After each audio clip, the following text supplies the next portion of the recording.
Nós somos diferentes do Bolsonaro em quê? Eu sou diferente em tudo. Falando em Bolsonaro, eu queria olhar um pouquinho para frente sobre... há uma discussão muito grande sobre as forças políticas de Bolsonaro com toda essa situação a que ele está exposto agora, assim como os seus aliados e integrantes do primeiro escalão do governo dele, nas eleições de 2026, ou no que ele significaria para uma sucessão dessas eleições. O senhor entende que isso tirou ou que Bolsonaro sai do jogo político nesse momento? Como é que o senhor avalia essa situação desta figura que em determinado momento representou essa direita ou extrema-direita aqui no país? Nesse país, Deus é quem sabe, porque quem viu, né, o Supremo ser suplicado 13 vezes em recursos, não é, dizendo que Curitiba não era o fórum próprio para julgar o Lula, etc. 5 anos. E o Supremo, em todas as vezes, dizer, não, é Curitiba mesmo, é Curitiba mesmo. E quando chegar 5 anos depois, por conta do vento político, muda. Por que a gente nesse país não vai achar que pode acontecer a mesma coisa com o Bolsonaro?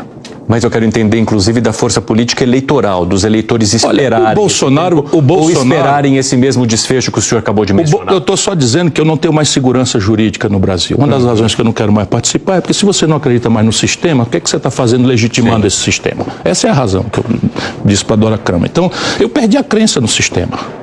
Sabe, uma crença é o seguinte, eu acredito que quem vota é livre para votar, que a imprensa vai dar opinião para todo mundo, que o judiciário vai dizer que a lei é assim, pouco importa se agrada o poderoso ou não. Eu perdi a crença, tá tudo para mim assim, sabe? Perdi a crença no sistema e quero continuar lutando, então estou aqui lutando. Agora deixa eu só terminar. A nossa sorte, nós no mundo progressista, os amantes do Estado de Direito, da democracia, dos bons costumes na política, o Bolsonaro, para além de tudo, é um truculento, mal educado, sabe? É uma coisa horrível ver uma representação do Brasil numa figura trágica como o Bolsonaro. Porém, ele não desceu de Marte. Ele é essa figura trágica, a nossa sorte é que ele é essa figura trágica. Na hora que o bolsonarismo, ou seja, a ultradireita brasileira, achar alguém mais civilizado, mais educado, minimamente razoável, essa esquerda que o Lula e o PT representam vão levar uma surra grande, e é agora, nas eleições para prefeito. Agora, nessas eleições para prefeito, tome nota do que eu estou dizendo. O que vai acontecer, então? Nas grandes cidades, eu acho que o Lula, o petismo, vai levar uma surra grande. Ou podemos examinar o preço de hoje, o que hoje representa a oposição ao governo? Não necessariamente, a direita, por regra. Então, e como é que vai ser o jogo político em 26? Primeiro, quem o senhor enxerga hoje como possível herdeiro de Jair Bolsonaro? É Tarcísio de Freitas? Pode ser Michele? Quem é perigoso para o Brasil é a Michele. Perigosíssimo para o Brasil, porque domina a lambança. Domina a lambança. O que é dominar a lambança? Como é que eu explico em cearense dominar a lambança? Ela é uma demagoga arrematada, assim.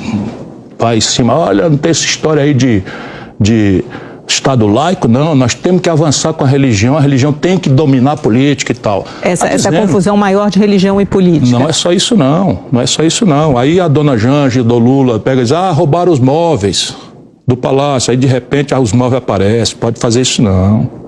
Agora, como isso não. Aí no 7 de setembro, a dona Janja vai de vermelho fazendo L no carro oficial. Tá errado. Mas hoje o Lula é o candidato mais forte para a reeleição em 2026, quer dizer, a esquerda... Olha, o Lula só sai do poder morto. Não, sim, mas eu digo, o Lula... E como eu torço pela saúde dele, espero que demore muito. E como que o senhor entende a presença de Tarcísio de Freitas? Todo cabo que se senta na cadeira de governador de São Paulo é candidato a presidente da República imediatamente. Alguns ou algum Jânio Quadros deu certo, os outros então, nem isso deu. Eu estou pensando, ninguém se elegeu. O Brasil desconfia desse poder total, de poder econômico, poder político, tudo numa mão só. Fernando Henrique surfou por causa do real, mas nunca mais o PSDB ganhou uma eleição nacional. Percebe? Então o Dória, vocês viram onde acabou. Mas Tarcísio não poderia ser justamente essa herança de Jair Bolsonaro? É o que eu acabei de lhe dizer. Sentou na cadeira de governador de São Paulo, já está falando para 27% do eleitorado brasileiro. Está falando para 60% do poder econômico. Mas eu não sou olhando para o estado de São Paulo, governador. Eu falo olhando para o eleitorado que elegeu Jair Bolsonaro. Tarcísio de Freitas poderia absorver esse eleitorado? Não só o do estado de São Paulo, mas aquele que está no país e que o acompanhou ao lado do ex-presidente? Pode. Agora a questão básica é o seguinte, o camarada que é governador de São Paulo, no primeiro ano de governo, sai daqui por um oportunismo vergonhoso e rasteiro para confraternizar com um bandido, um criminoso de guerra, um carniceiro como Netanyahu, parece que está muito longe de ter o mínimo preparo para disputar a presidência do Brasil. Mas o eleitorado acho que não vê problema nisso, você que pensa. Por que a direita consegue colocar gente na rua e a esquerda não? Porque a esquerda está desmoralizada. Mas acabou de ganhar a eleição. Você ganhou a eleição por antibolsonarismo. Essa eleição foi empate. Sabe, foi um olho mecânico para um presidente trágico como o Bolsonaro. E o Lula, ao invés de chegar lá e cumprir o que os publicitários ensinaram para ele, união e reconstrução, o Lula aprofunda essa divisão diariamente, aprofunda no pior argumento. Percebe?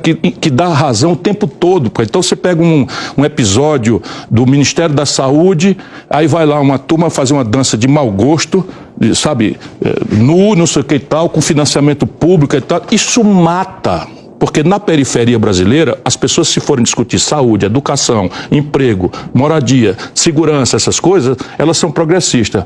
Mas se você for empurrar essa agenda identitária, assuntos morais ou assuntos polêmicos que ninguém conseguiu resolver ainda, relativos, por exemplo, à agenda das mulheres, a gente colide com uma barreira cultural monstruosa. É nisso que o Bolsonaro reina, é na guerra cultural. O Milei está arrebentando a Argentina, está liquidando a Argentina, está fortíssimo na classe D e E. Por quê? Porque a esquerda não faz nada, é corrupta. Esse é o problema. O senhor falou do anti, né, na última eleição. 2026 vai ser anti também alguma coisa? Vai ser anti-Lula. Vejam bem, se vocês quiserem ver, está ficando desagradavelmente parecido os Estados Unidos com o Brasil. O Biden, com toda essa decrepitude, que está muito parecida aqui, com toda essa agenda identitária, não sei o que e tal, está levando uma surra do Trump. Nós estamos caminhando aí para os nossos últimos 10 minutos. Vai lá, Felipe Monteiro. Esse é o ponto que eu ia colocar, mesmo assunto. Você vê, por exemplo, que está vivendo uma falsa polarização. Às vezes, o resultado das eleições, por exemplo, um pouco mais de um terço Lula, um pouco menos de um terço Bolsonaro, um terço se abstiveram, votaram nulos e brancos. Ou seja, 2/3 não queria o Lula e 2/3 não queria o Bolsonaro. Por que nós não conseguimos romper a barreira da polarização? Por causa da elite brasileira, os intermediários brasileiros, artistas, intelectuais, líderes sindicais, jornalismo brasileiro, tomaram um lado. E por que, asfixiaram a discussão por medo do Bolsonaro, desprezo do Bolsonaro, rancor do Bolsonaro e tal. E afinal de contas, o Bolsonaro é indizível. Agora o problema é o seguinte: quem produziu o Bolsonaro foi a contradição do Lula e do PT, percebe? E aí pronto, agora é um ping-pong, bate cá, bate lá e tal. Os Estados Unidos, só que os Estados Unidos são amarrados na camisa de força de um bipartidarismo. Aqui nós destruímos a possibilidade, por exemplo, de ter uma terceira via, um terceiro lugar. A terceira via é uma impostura.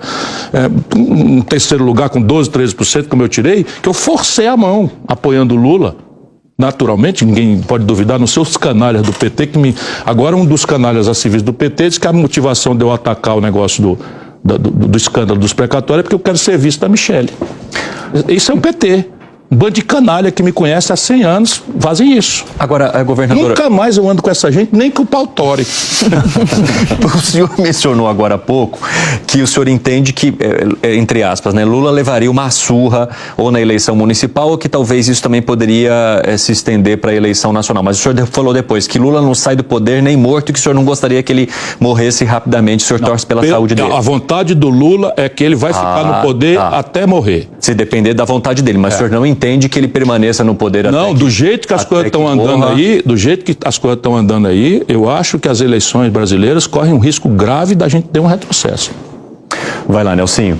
Porque as eleições nas grandes cidades, não no país, mas nas grandes cidades, elas estão indiciadas.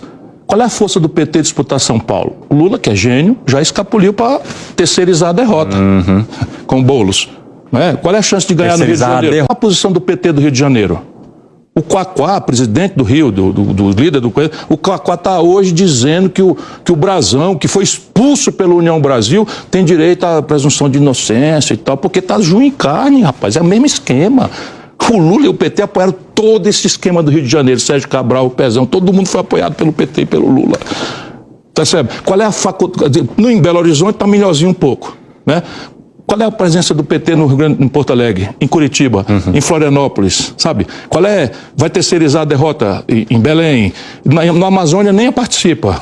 Percebe? Na Bahia vai levar uma surra grande. Em Pernambuco, coisa